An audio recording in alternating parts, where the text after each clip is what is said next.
All right. This is David Lee with a Philosophical Video Game Philosophy. I have on for the second time the absolutely wonderful Professor Stephen Cooper, who was the guy that basically is the reason this show is still going. He inspired me into the wonderful world of Jungian psychology. And that's not the focus of today, but is going to be a portion of it. And he is obviously, not obviously, but he is a expert on I think a lot of things going on in this, as well as many other things that he doesn't have to actually teach, but he's just knowledgeable with so much stuff, and he's such a brilliant individual. So I'm so happy to have him on today. Well, thanks for that nice intro, David.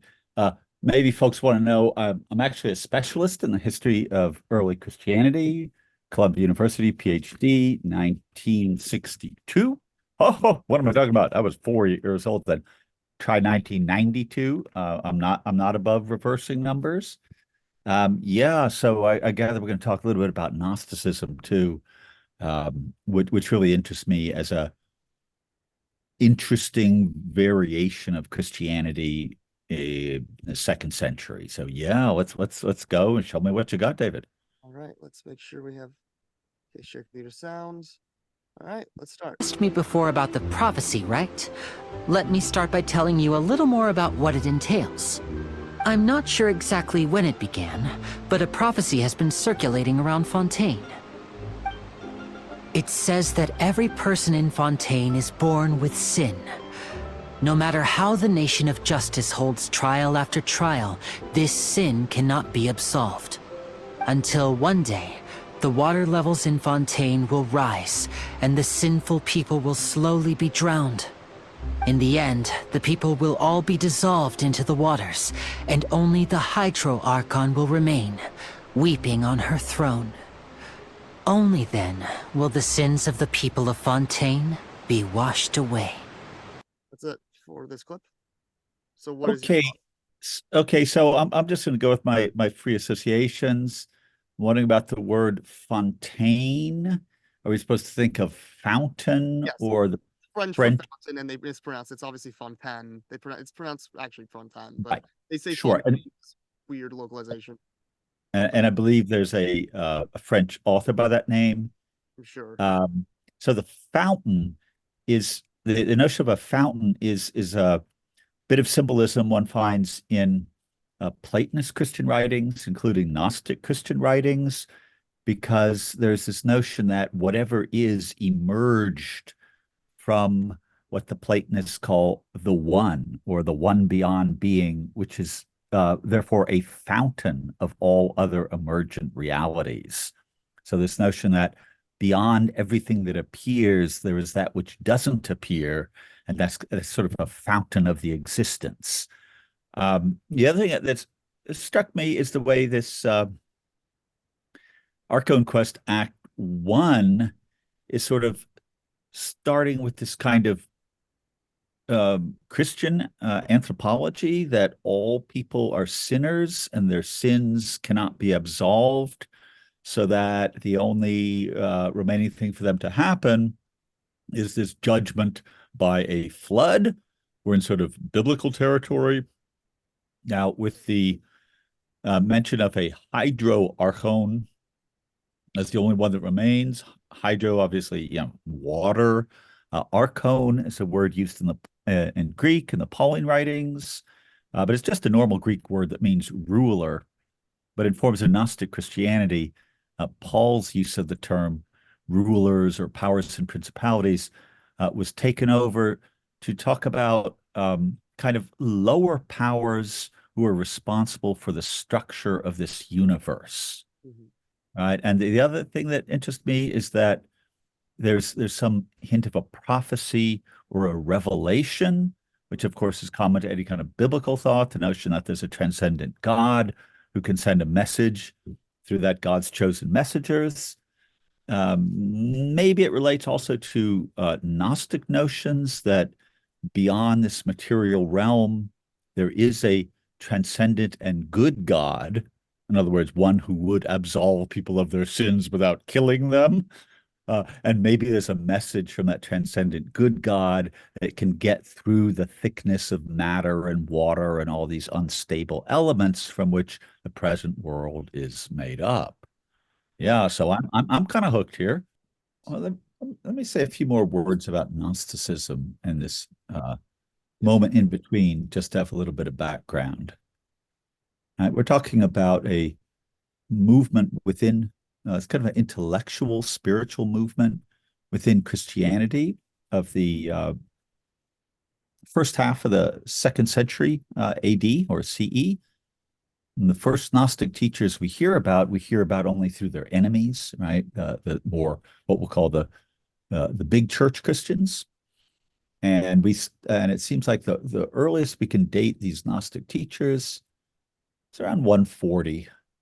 Hear about them coming to Rome. These are Greek speakers, whether from Alexandria or from Asia Minor, coming to Rome and teaching a doctrine that was notably different from the normal Christian doctrine. Okay, here we go with something to look at. All right. Neuvilette. The dragon of... what? Huh? Please do not be so surprised. Furina? Neuvilette! Neuvilette, are you listening? Ah, my apologies. We were just guessing randomly. We didn't guess right, did we? You're not actually the dragon sovereign of water, right? Well, if you don't want to confirm or deny... You guessed correctly. I sincerely hope you'll be able to keep this a secret for me. Right, of course. We'll definitely help you keep it a secret. There's still something Paimon wants to ask you, though. Please, go ahead. Well, if you are the dragon sovereign of water, and you were able to force back the primordial sea from the fortress, then since Fontaine's prophecy is all about seawater, couldn't you just use your power to solve the crisis? None of the currently living dragon sovereigns in the world, myself included, possess our full dragonhood. They say that when the first usurper arrived on Tivat, they seized a part of the dragon's power. Today, that stolen power is the basis of the Archon's authorities. There are 7 elemental archons and 7 matching dragon sovereigns. The dragon sovereign of water who lived through that era perished a long time ago. As their successor, I know far less of that part of our ancient history. In any case, I believe I will not be able to do much unless the Archon disappears and returns their elemental authority to me. Leave that thought. Hold that thought, because that's going to be important later on. What do you think about this? Okay, so the notion of 7 archons ruling the material universe is a Gnostic idea. But what's different here is that I gather the dragons or the dragon sovereigns are kind of like angels of what in a Gnostic setup would be the higher world. That's what here's what I'm gonna. I don't know if I need to show the clip about Nahida, but basically the dragons existed in the world before the demiurge figure existed. Right, and by demiurge we mean the creator, that just being the Greek word for the maker or artificer. He made the world for humanity and took it from the dragons. Yeah, in other words, took that power from the dragons and sort of invested it either in his creation, right? Again, and this is, as you know, straight from the Gnostic creation myth, such as we see in the secret book or the Apocryphon of John, which is among the codices discovered, the books discovered in Nag Hammadi in the late 1940s. And yeah, what we're seeing here that's different is that from classical Gnosticism is that in this world, there are both the evil archons who support the creator of the material world, but then there's this presence of what were some, I gather, more originary powers, these dragons who I take it at one point held back the primal sea, which is now, according to the prophecy, threatening to flood all people because of their sins. Originally, actually, where life was a place in which life was born, but now it will be explained.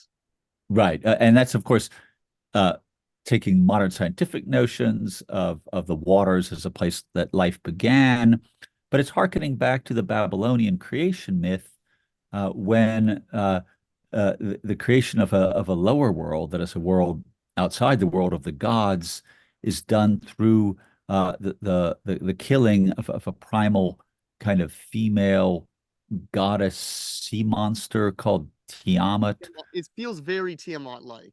Yeah, and then her body is split open and it forms on the material heaven, and then the base of the earth, and then there are the seas. And of course, in Babylon and in all those other cities in the Tigris Euphrates, the only reason they were capable of producing all those great cultural productions and ziggurats and codes of law that we see in the laws of Hammurabi is that their irrigation system through canals could manage the small amount of rainfall in order to, grow their crops and be capable of a civilization. So this whole business of when it floods and how you manage that water really is like the life and death sort of thing. Now it seems like in this in this game, there's a mixing of that with the notion of like God brought on a flood once, and even the Bible says God won't bring on a flood a second time. That's that whole conversation with Noah and the rainbow sign.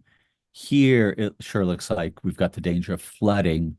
In other words, a restoration of a kind of pre-creation chaos. Yes. Hence, the motif of the dragon sovereign is the one who holds back the water, which is to say, allows, the fragile existence, how shall we say, on our island home.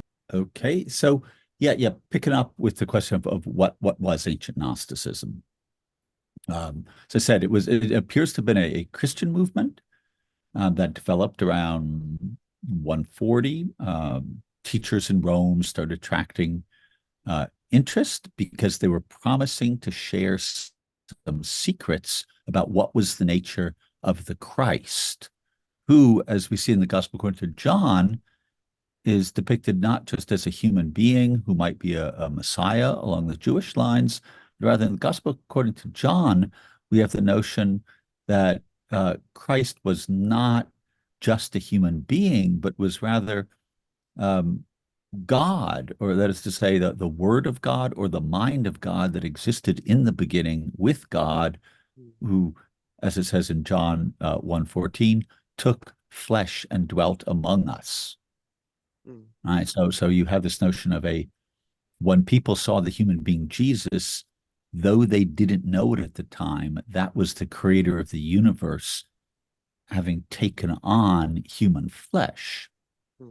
And that elicited a whole lot of questions like, was his flesh real? Was he a real human being? Did he suffer human passions? Or was that all just kind of a dress put on by the creator of the universe in order to impart the secrets of the divine reality and give people a road back up to the higher realm? So Gnosticism is kind of a philosophical movement within Christianity. I say philosophical because it's very clear the people who are Gnostics are highly educated in the Platonism, the philosophical Platonism of the time, and also very well read in Hellenistic Jewish texts. Right. It may have been that some of these Gnostics were highly alienated Jews that really went their own way from a traditional interpretation of the God of the Hebrew Bible, which says that is the God. Right? The whole thing about Gnosticism is say, no. The guy who created the universe is the creator of the universe, but that's not the high God. It's not the Son of the Christ. We want nothing to do with that creator God who trapped our poor souls in this wretched body. So that's the dualistic aspect.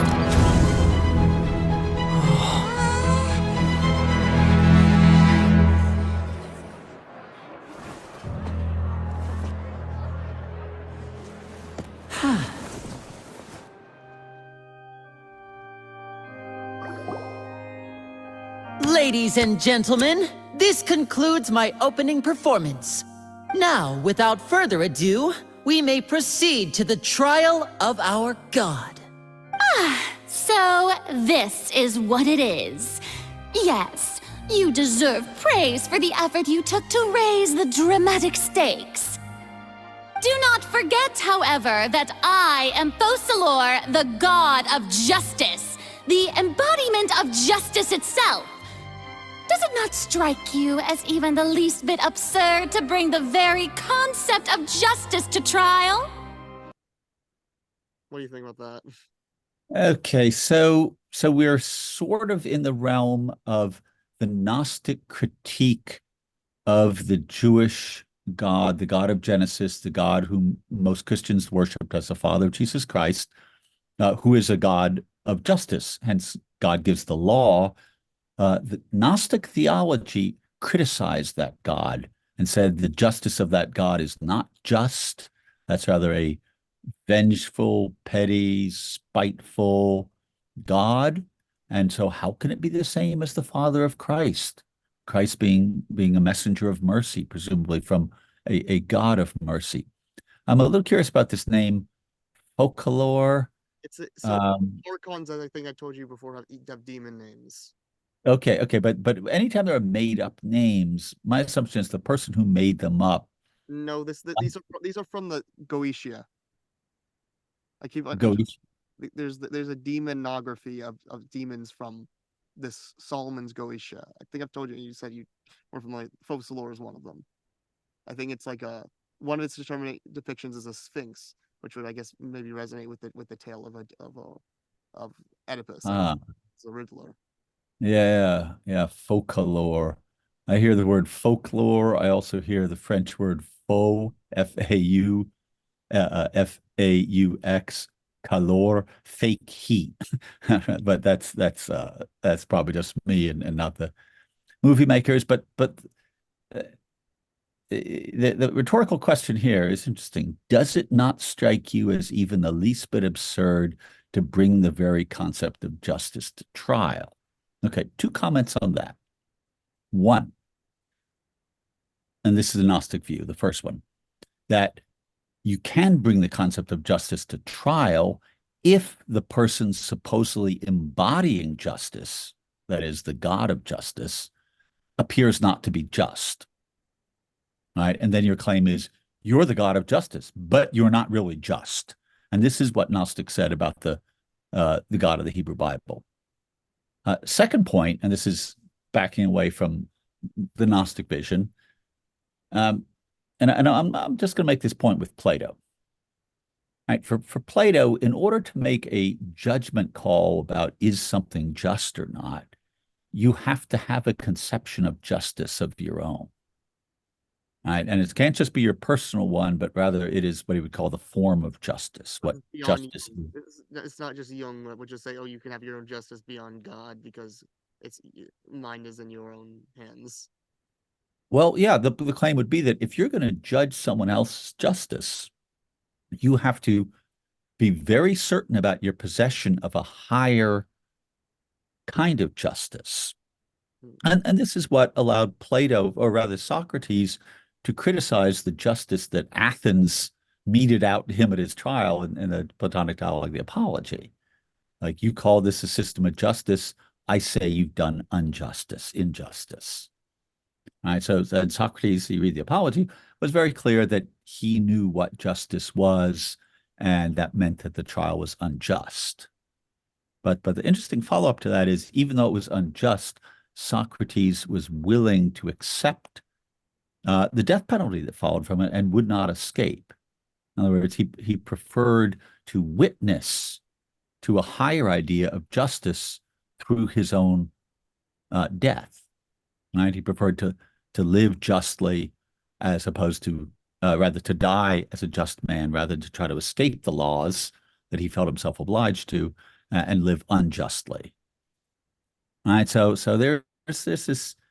So it seems like the game here in the scene is saying we're going to proceed from this Gnostic presupposition that there's injustice to the way the so-called God of justice enacts justice. Now I'm going to Right, so the claim, everything's going to get completely thrown on his head. And that's why I'm saying this, and that's why this becomes reverse Gnosticism.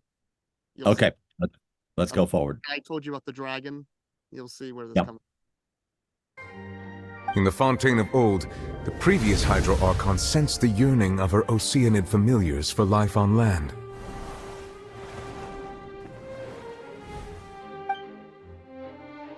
The Oceanids were enamored with the beauty and romanticism of human beings, and wishing to have those experiences for themselves, expressed to the Hydro Archon their desire to become of a similar kind. However, even though water as an element is intricately linked with the power of life, the Hydro Archon, as one of the seven, did not possess the authority to create a new form of human life. Not one to give in, she eventually found a way to create permanent humanoid bodies for her familiars by appropriating the power of this planet's primordial sea. She poured primordial seawater into the Oceanids' blood vessels, creating humanoid mimics in the process. But if Fontainians were to ever come into direct contact with water from the primordial sea, the power within their bodies would escape these artificial restraints and return to the sea. As a result, their forms would collapse, and they would be reverted to their original forms as Oceanids. Of course, the Hydro Archon never received permission from the heavenly principles to create a new human race. And thus, the Hydro Archon and all of her creations came to shoulder the original sin of appropriating the power of the primordial sea. I told you this was a very interesting take on Gnosticism. Okay, so Archons are actually not that bad in this version. There's like other Archons or the heavenly principles, which either higher Archons or a demiurge here. yeah, that's the Archons. Yeah, that's actually, it's not that far away from Gnosticism, because in Gnosticism, there's a doubling of everything. There's this higher perfect world where in the classic Gnostic texts, they're not called archons, but eons, Yes. eternal beings, like that second volume of Jung's The Archetypes and the Collective Unconscious, ion, to pronounce it in Greek, an eternal reality, right? And those are part of the perfect world, but in the lower world, there's sort of like a kind of mock image, like the creator of the lower world wants to imitate the higher world, but does it poorly. And so here we see the Oceanids or whatever come to be as kind of imitations of human beings. In the same way, if you know the Lord of the Rings, I think at some point Gandalf gives an explanation how orcs are imitation elves and goblins are imitation dwarfs. I forget exactly how it goes, but it goes back to the old Christian notion that the devil can't really make anything new, but can only imitate what God has created. So the devil is not ultimately a creative power, but it's like a parasitic, right? And in this sense, when the primordial sea, that is the divine power is, I guess the properly transcendent divine power is creative power, is released again, this false creation of those Oceanids into human form, they'll dissolve away because they're not rooted in the higher world. And that is a genuine Gnostic thought. And anything that is not part of the higher world will be destroyed eventually in their sort of Gnostic apocalypse. The other thing worthy of note is this, and this seems to have to do not with the Gnostic myth, but with today's danger of artificial intelligence. Yes. This whole notion of a non-humans taking on human form so they can be human. Like this is the world of AI, and I believe there are like these AI girlfriends you can get online. All of these things, which in my view, and I think Jung would agree, are all cheats for reality. So maybe what this game is talking about is like the false world of the virtual. There's a real world, right, which we all used to just operate in it, and then due to the sort of Frankenstein creators of the computer and the internet, not all of which is bad, but many of which is not healthy for children and other living beings, right? Create this whole false world, which is then so highly attractive. You get people spending more time in this false virtual world and being, not really able to operate well in the physical world. So perhaps there's a critique of technology going on here as well. Interesting reading. It's a very interesting reading. I would say that's not where that's really going at all. It's very, I think it's going to be very neat. To me, in my opinion, it's a Nietzschean Gnosticism that's about to happen. That's Okay. very Well, body affirming, actually, rather than it's pretty. They definitely critique technology. Weirdly enough, Fontaine is a place where there's the most advanced technology around, but the critique of technology was more in the last region, Sumeru, where with the whole, it was definitely a critique on ChatGPT because there was this okay. thing called the Akasha. Well, That's that could, all of your questions, and then it gets deactivated at the end because that's what was yeah. making that dream. Well, that's confirming the reading I was giving. It's That confirming, but I don't know there if is it's this specific story. There okay. is a critique of technology in this game. I don't know if it's for this story, but Well, we'll see. You've obviously seen the whole thing, and I haven't. So I'll be curious. I'm fascinated by your readings of this, and I am intentionally misleading you, and I think the game intentionally misleads you, Okay, fine, especially with where you fine. think Furina's going, and then And let's start. All right, let's go. What's happening with the oratories? I believe it is preparing to carry out the death sentence.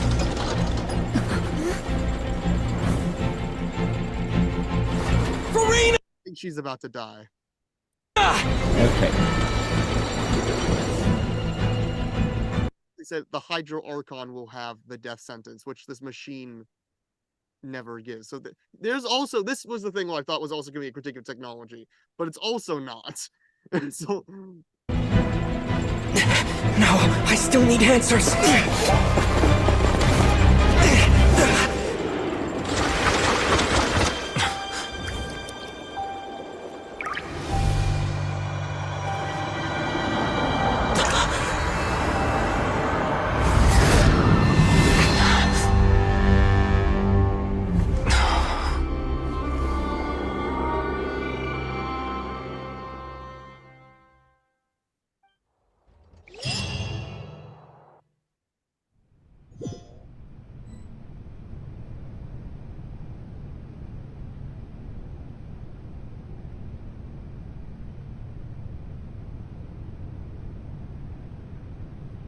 Nice legs. You.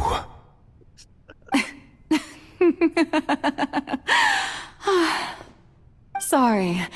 That shocked expression on your face is just too amusing. I couldn't help myself. You are not Furina. Who are you? The sweet sound of bewilderment. Marvelous.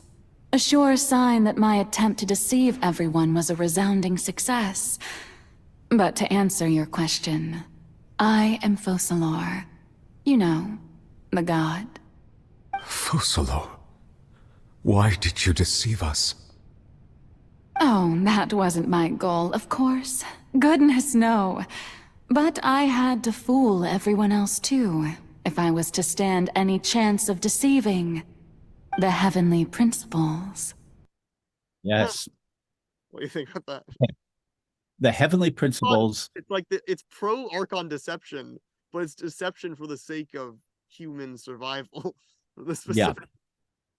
But that I would argue is the perhaps the ideology of the game makers. I don't know, not having said seen the whole thing, but here this is a piece of Gnosticism about the deceiving the heavenly principles, right? So that the notion that there are these heavenly powers that are the equivalent of these archons, but the archons have created this world of their own that they then have to protect from the breaking in of the heavenly principles who would be trying to save, by this argument, the human beings, which Focalors wants to deceive because it's a power of deception, right? And this is how, but the Gnostics also thought that the creator God, the demiurge, was a bad, unjust God, but was also both a deceived and a deceiver. Most famously, a lot of these Gnostic texts have the creator God quoting a passage from Isaiah, I am God and there is no other. And then they point out, see, he was ignorant of the power that was above him, ignorant of his mother, and ignorant of the higher world for which she came. So Mhm. the Gnostic God is both deceives and is deceived. And it's through this deception that people are tricked into thinking that their fulfillment is somehow in this material world. Yeah, and there's definitely is a lot of deception going. Like there's a lot of themes of this game that goes beyond this is this truth that is hidden, and the Archons are not actually meant to be fully good, but they're a lot more good than they seem to be more morally okay than the heavenly principles, which is weird. So, But from whose perspective? That's what I'm saying is that of course, from Focalors' perspective, they're better than the heavenly principles because she hates the heavenly principles because that's the higher world from which she has been excluded by reason of her birth outside of it, at least in the Gnostic. is They what hate the heavenly world because they're not the heavenly world. It's I like Satan, yes. right? The, Satan wishes to destroy God because Satan couldn't be God. yes. The heavenly principles are the reason that give the Archons their authority in this version, which is interesting. Yeah, and that sort of destroys what most of ancient Gnosticism was about, was to suppose two world systems, this evil material one, and then a higher one that most people, and indeed the archons themselves, are ignorant of. Right? Because that's the whole thing of Gnosticism about what is the Christ.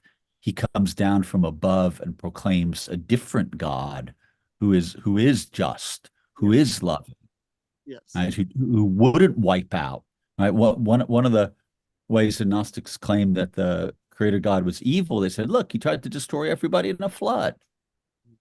All right. So it's like all those deeds of the biblical God that cause woe, are adduced as evidence that, see, this God is not really just. Therefore, let's not worship him, but let's worship the Christ and the unknown Father the Christ came to announce. So there is nothing that excludes that there's even a higher creator deity let's say the heavenly principles or the demiurge or they are enforcers of the demiurge figure, the primordial one. There's nothing to exclude that there is this is not the only reality. Let's make it very clear that the character that you're playing is both the demiurge figure came from another world again Right.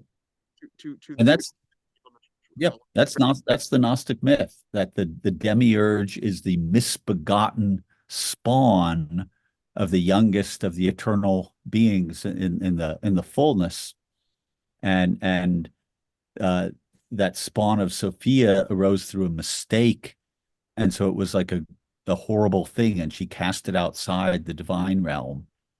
It's just But interesting that in this version the Archons are in war with the Demiurge as opposed to it's more like I originally thought no these heavenly principles they're the Aeons, but I'm thinking the more it's just the Archons are just at war with the Demiurge as opposed to them being on the same team, which is I think if I'm correct, there is a version in one Archon, I think we talked about this before, that actually goes to support heaven, it becomes the highest Archon, and in some takes creates Jesus. But actually, which mm, could be very relevant here because there's a bunch about yeah, yeah. like, but Yeah, I mean, it seems like for the purpose of the story, they want a battle between good and evil happening on Earth, and they want powers from both sides fighting. It actually, I think it resembles more like the dualism of Zoroastrianism, where there's the good high god Ahura Mazda, and then an opposing god Ahriman. yes, Right, and they both have their representative angels who are at war with each other in the world. yes. And though the interesting, it's very much more nuanced because again, you also have the dragons, and you have this abyss figure, which the Archons are responsible for screwing over the abyss figure, the abyss people, and turning them into monsters. So they're not completely good. The Archons basically destroyed this godless civilization. So they do still do Archons. Let's just continue and Okay. the Jesus thing. Deceiving the heavenly principles. It's all because of that pernicious prophecy. Dreadful, wasn't it? Everyone doomed to dissolve. Fontaine condemned to be flooded. One was not amused. In fact, one was positively bemused when that problem was thrust upon me by my dearest predecessor. That's the former Hydro Archon Egeria, for... And apparently the Egeria is a ancient Roman myth who gave the laws to Rome. Have you heard about this? No. But what I know is maybe there is that name that, and I don't know about it, which is quite possible because my Roman history is not what it should be. But Egeria is actually the name of a 5th century Christian woman writer from Gaul who went on pilgrimage to Jerusalem and wrote an account in Latin of her pilgrimage. Egeria is perhaps related to the Latin word ago, perfect, egi, one who does something, one who carries something out. I mean, it's not like it's great interpretation of the word, but I wonder if it has to do with someone who acts. She carries something out, and it looks like this Hydro Archon is the one who like drives the action. For the uninitiated. It hardly gets more disastrous than a preordained national catastrophe, now does it? She knew full well that the prophecy would surely come to pass. And as one of the 7, she also knew full well that one defies the heavenly principles at one's peril. So yes, as you have no doubt surmised, it was a rather impossible situation that I found myself in. I spent a terribly long time mulling it over, alone on the ocean floor. And I was almost growing barnacles by the time I finally realized there was only one possible solution to this confounding conundrum. I had to outwit the heavenly principles, allow the prophecy to be fulfilled, ostensibly at least, while saving everyone at the same time. I'm a genius, I know. I can only assume that's why Egeria chose me as her successor. Although, looking back now, it was hardly the inheritance one dreams of. Between the task of saving the nation, the quotidian duties of the Hydro Archon, and not to mention the original sin of creating a new race of humans, I dare say she left me quite a colossal mess to clean up. But one can only play the hand one is dealt. I did not choose this, any more than I chose to be one of her Oceanid familiars. So you were also once one of the Oceanids, transformed into a human by Egeria's hand. Yes, I was. I always dreamed of becoming human. And I still do, even now. In my eyes, to be human is to be part of the greatest opera ever known. What do you think about that line? Yeah, I'm kind of getting a little lost as to the underlying plot here, like the who is good, who is bad. Yes. I mean, I still think that there's a critical perspective on this creating of a new race of human beings that doesn't seem to be a good thing. And it could be that the prophecy, and like we're never told, where does this prophecy come from? Like, is there a higher power that's on the side of the original human beings that will then bring on this flood to sweep away all these imitation human beings? I mean, that would get us out of the realm of this sort of ambiguous about what is good and what is bad. Trying to be Like very who I think it very much actually is pro, as I was saying, it's pro-creation. It's actually very much pro-creation. But whose creation? It's pro-Egeria's Right? creation, pro-Egeria's creation. No, but that's not the good that's the creation of Oceanids who have taken human form. In other words, that's the imitation creation. The first creation is that of human beings. And then this character here is saying, "Oh, I long to be a human being, but it wasn't my choice." You know, this anytime I get characters, "Oh, it wasn't my choice." Like, I'm just super suspicious of all that because that's oh, you know what? You're don't force me to torture you. You know, no, Mirror you, huh? You know what? That's not bad. Let's go with that. Mirror me. What do you wish to say? The prophecy. Have you heard of it? What prophecy? Wait. I know. I think. I don't know why, but it's in my head somehow. The people will all be dissolved into the waters, and only the Hydro Archon will remain, weeping on her throne. Only then will the sins of the people of Fontaine be washed away. Oh, very good. You know it well. What's going on? I can't seem to remember anything clearly. The only thing I know for sure is this prophecy. Will it really come to pass? Yes, it will. And that is why I've come to you. Disaster will come to Fontaine sooner or later. Things will develop just as the prophecy declared. There is no escaping it. But doesn't that mean everyone will die? I'm a Fontainian just like them. Will I dissolve too? Oh, don't worry. Magical meetings exist in this world precisely to give people a chance to turn things around. Yeah, I was thinking. What do you think? Okay. Oh, here we go. Now we're into like a moralistic world. Oh, people have a chance to turn things around. Like, where did this come from? All right. So this whole ambiguity about what is good and what is bad. Where's the prophecy come from? And all of a sudden we're now in the realm where people can turn things around. But these people aren't real people. They're the Oceanids. That's the part I'm not getting. Like, where are the Oceanids? what? What's your problem with Oceanids? Because they're not human. They're the creation of the false god.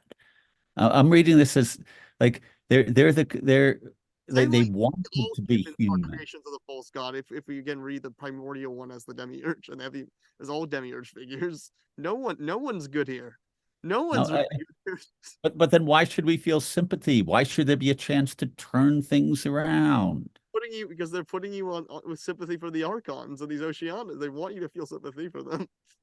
Well, I don't that's why I reject the unclarity, the moral and the metaphysical unclarity. I realize it's only a game and it's a story, but let's contrast it with the sort of black and white kind of moral stories of, say, whether it's the Lord of the Rings or it's, I don't know, the Chronicles of Narnia, which I think they could be problematic in terms of the black and white good and evil. But there is a clear sense that there was a good creation and it's been damaged really through human craftiness, deception, technology. Like that's the kind of myth I relate to because I see it that it fits this world, that ideally we'd be kind of nice pro-social animals, but no, the way civilizations have developed into divisions of property, sort of violent warlord type formations on a large scale. I mean, this is why I resonate to the myths that speak of a good intended creation, but then something going wrong.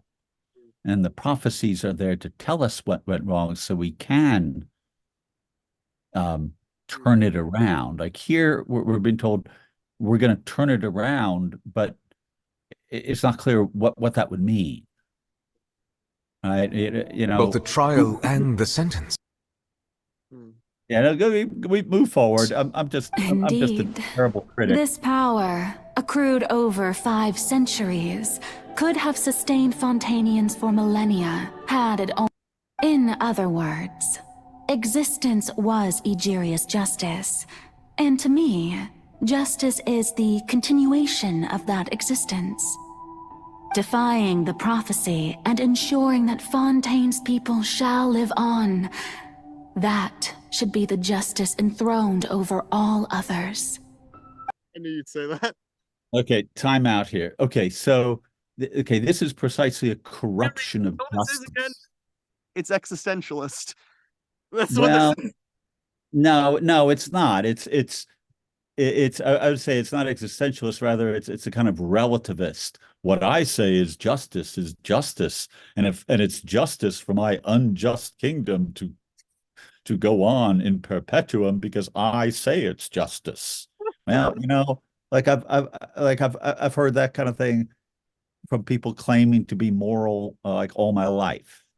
Like I don't accept that. I'm not a Nietzschean.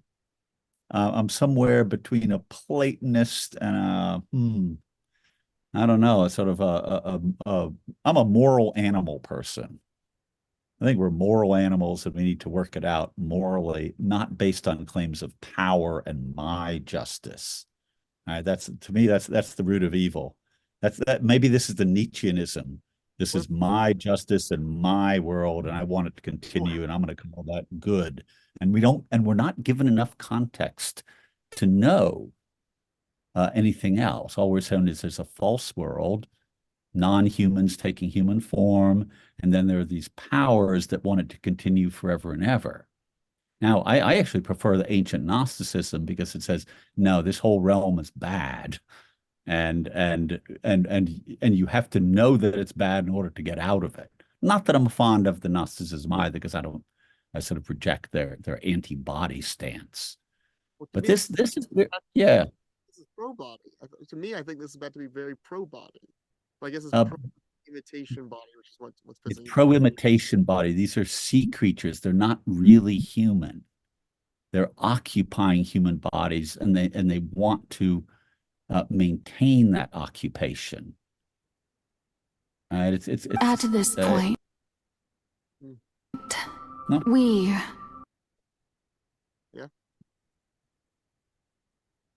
And go forward. whether it be myself or all other Fontainians, have shouldered the burden of this sin for far too long.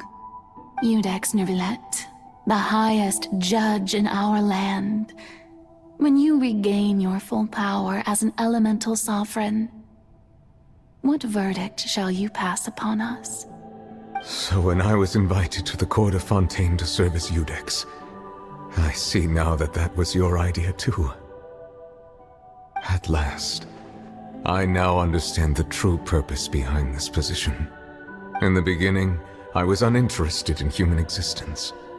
But these 5 centuries of living alongside them have gradually brought about mutual understanding between us.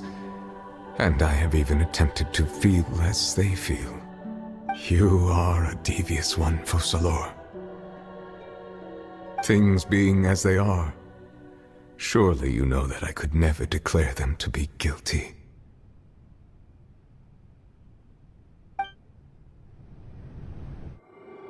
Again, it's equivocation about what their sin is. What? Right? What is their sin? Sin is, Like sin is being created. but that's not there at anything that would be the sin of the creator. But that sin was put upon them. And that's, Yeah, that's what see. is that the sin of the creator is put on the sin of the I children. regard this as an unacceptable relativization of the notion of sin. In other words, it doesn't refer to the moral misdeeds of the people whose sin it is. It's as if you were judged to be guilty because your parents had done something. Yeah. Which is precisely what one reads about in Ezekiel, the prophet. Oh, no, sorry, it's in Jeremiah that no more shall people say the fathers have eaten sour grapes and the children's teeth are set on edge. Each man shall die for his own sin. Sorry, that is Ezekiel. So it's as if the sin is merely an ontological weight. By virtue of being, you are in sin. And that's profoundly an anti-moral notion. Because it doesn't ask, well, what is the standard of justice by which we're done to judged to be sinners, and any of the complicated questions. It sort of ontologizes moral problems and makes people the victims of their birth. That though the Christian notion of original sin is that people's existence means that they have sin inside them. Yes, but the sin is held to be as part of the human race for an original transgression that is then repeated. Now, I'm not going to go whole hog in defending that notion of original sin. I actually prefer the Jewish notion. That says there's no original sin, right? Right, but it says that everyone's born with the Yetzer Hara, the evil impulse, but we have the ability to contain it, and we're judged for whether we can contain the evil impulse. That I think is sort of realistic and non-mythological, whereas the notion of a transmission of sin from Adam and Eve, who themselves are mythic figures, to the rest of humanity, that's one of those myths that has to be decoded because it's not simply a psychological thing like Jewish talk of the Yetzer Hara, the evil impulse, because we can all understand what that is, right? The impulse to shoplift. The hour of my execution is almost here. For the sinner, the curtain call has come. I know I may not sound it, but faced with death, I find myself a little afraid. She made this whole Ark of the Covenant oratrix thing to kill herself. That there's this she destined a trial to happen to eventually to kill herself, which is where this thing comes in. Yeah. This is where the story sort of loses me. Why so? Well, because she made a trial to convict herself. Like it's not even there's no palpable motive. Even if you're dealing with gods and angels or demons or whatever, they've got to have some kind of motive. Isn't there meant to be a trial for him to get executed? All right, but I still don't understand why anybody gets executed, why there's any sin. I'm not totally impressed by the writers here, but then of course they're not brilliant scholars like J.R.R. Tolkien, who could put together the Lord of the Rings based on mastery of Western European languages and literatures, philosophy, theology. I mean, Wagner is involved in like this game too. Like, there's so much going on, but I mean, I realized that there was a lot of things that didn't need to be shown, especially the thing about the forbidden knowledge. But clearly, it seems like the thing with the last thing about the dream stuff was a lot more impressive to you than this. Well, it's just as the plot. If you've got a plot around good and evil, which this seems to be, we kind of have to believe in the good as good and the evil as evil. And this seems it started off coherent when there was this notion, okay, there's this lower creation, that this God has done this evil stuff, and now we're looking for salvation for it. But I mean, that's they've lived as people for thousands of years as humans, not just got created. They've been living. Oh, this is probably the motif that we need to think through then. The central, if we could just encapsulate that idea. So there's this central. Like, they've been living and conversing and going around to other nations as if they were just people. They did not know that they were not people. They think they are people. Okay. So that's sort of interesting, because if we have to interpret this central bit, what is to say there are people who aren't really people but think they're people. Like, I'm not even sure what that translates to. Like, are there human beings today who believe that they're not really human, but they're a spirit from elsewhere? That would be a Gnostic idea. Or people who believe that the soul does not properly belong to the body. Like that would be the proper kind of Gnostic dualism. I'm not saying I endorse it, but it's coherent, right? So if I'm taking that there are other people from other nations that are actually human. Like, well, these are the fake people who just. That seems to be the implication that these are somehow like natural cyborgs or French people, the French people are specifically fake, which is, I guess we can be punching on the French all day. Say the French people are the fake ones. But yeah, why are the French? Okay, okay, that's funny. No, it is interesting because there's got to be some appeal. Okay, so now I'll take seriously what I see the myth unraveling and try to speak to the question of its appeal. A lot of us feel really out of control in the world.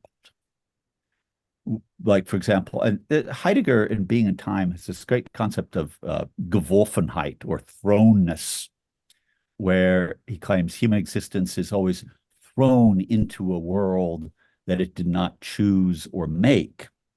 Right? And that's absolutely true. Like, we're born into families. We don't get to say what body we're born into. We don't get to say what socioeconomic status we're born into.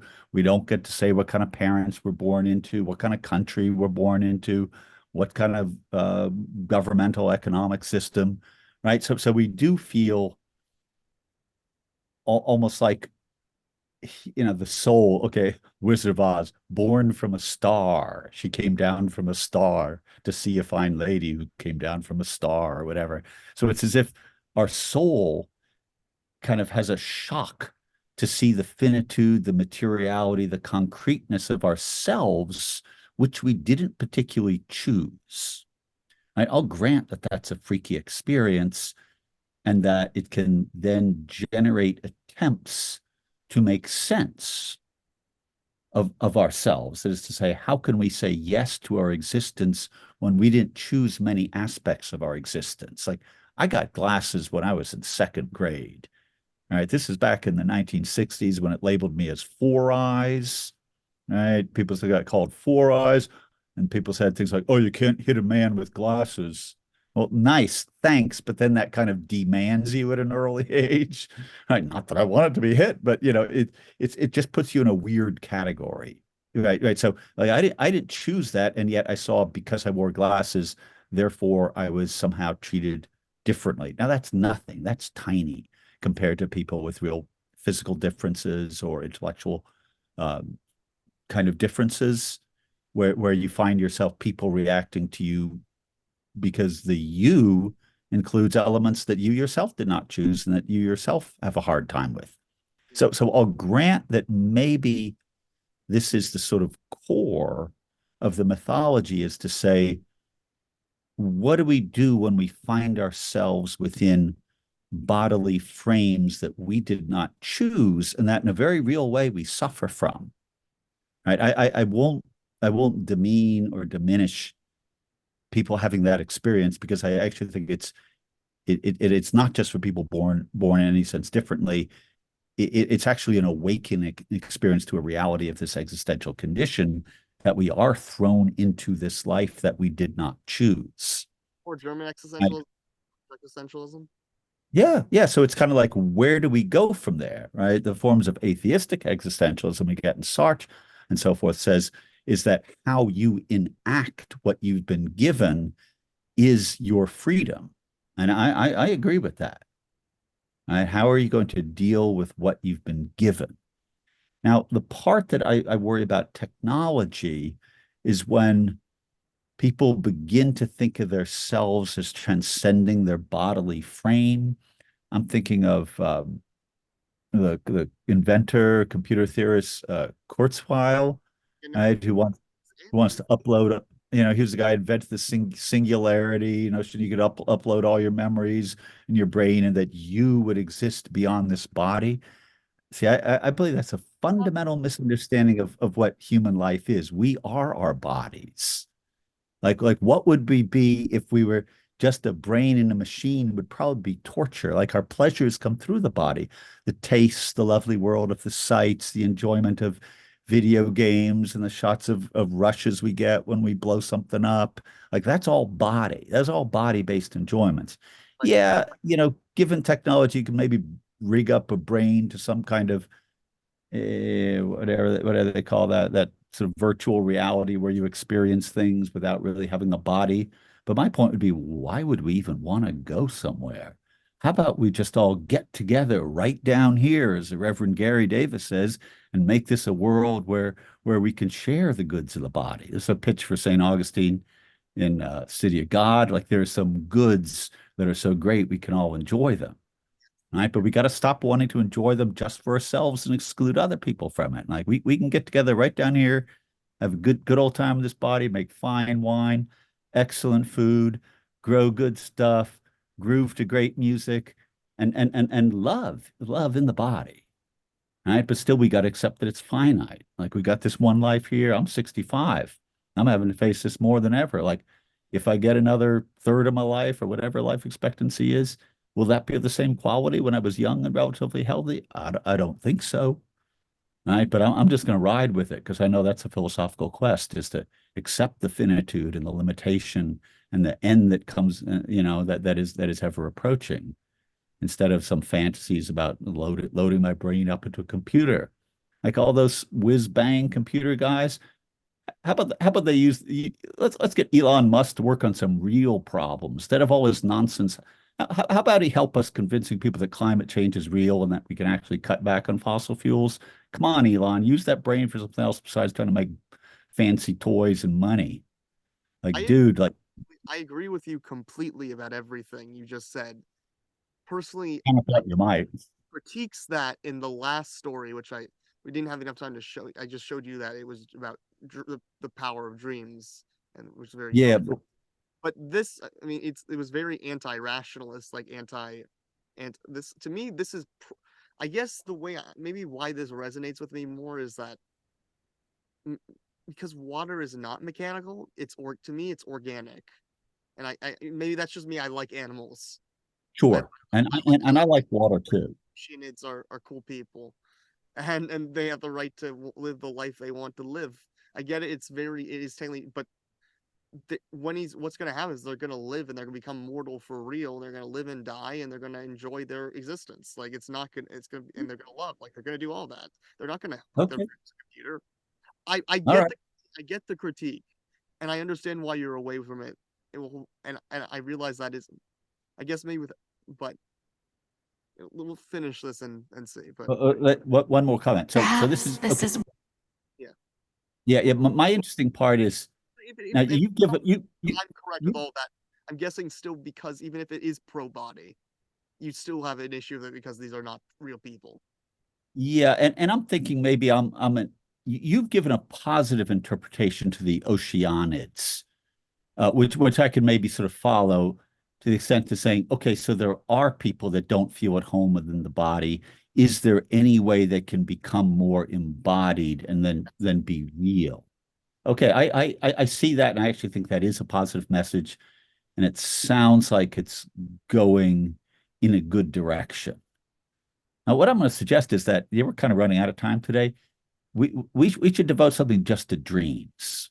We should talk about dreams in the Jungian way, and maybe there's some good material from these games going on. We're just gonna briefly Okay, give it another couple minutes. Yeah. give your final sign off. All right. So she's gonna kill herself. one thing both gods and humans have in common.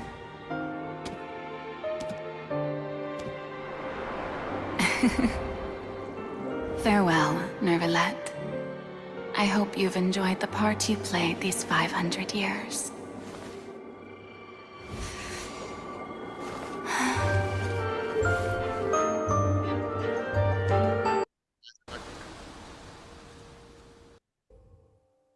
Guys.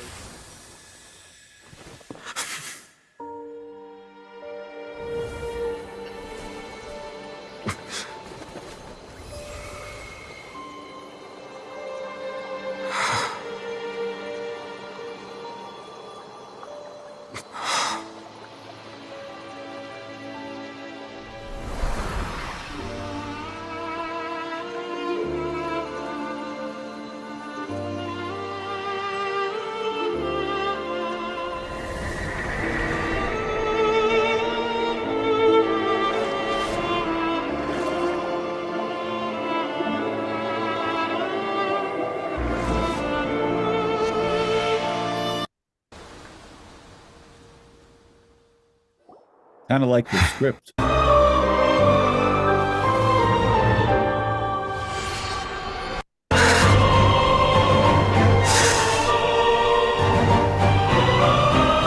I, Iudex Neuvilette, hereby declare, people of Fontaine, your sins are forgiven. Okay, that is funny. Okay, so of course, Iudex just simply means judge. So the judge forgives their sins, and we're back to the point of Christianity, right? Through Christ, like the sins are forgiven. But it's through the dragon, this is the conversation I wanted. I was talking about the dragon, but I guess that's might be for another time. Yeah, I think we'll have to go with that another time. But this has been fun, and I definitely want to talk about dreams and the deployment of archetypal imagery. That's what I've been thinking about for the last couple of days, kind of preparing for this, and I feel like we need to get sort of root the discussion of archetypes in Jung's total system as a psychiatric, as a healing kind of thing. Because I think that the one thing these games are showing is that there's pain and there's fear. There's pain and there's fear, and so there's a desire for salvation here, framed as absolution from sins, right? And so there's kind of a longing, and I believe that where you have that longing, you have a series of questions that you can profitably search for answers for, and maybe, just maybe, games like this that pile in all these sort of mythological and philosophical things will get folks reading cool books from antiquity, where we can see the rootedness of these mythological ideas in forms of life. Because that's the whole notion, is to understand how our physical world and our idea world are related, and how things in the idea world can help us with our physical world, and vice versa. Sort of body and soul. We're ensouled animals, and I'll hang with that. Yes. Well, I guess if we come back, I think we should probably maybe go back to something Persona related, because that's where there's none of this. Well, there is the android stuff, but that's not the big focus. Like, there's those androids I showed you, one of them. Like, but I think I think we'll find something else that we can deploy Jung a lot more. Obviously, All right, David. Thank you for having me on. It's been real fun. And I look forward to our next conversation.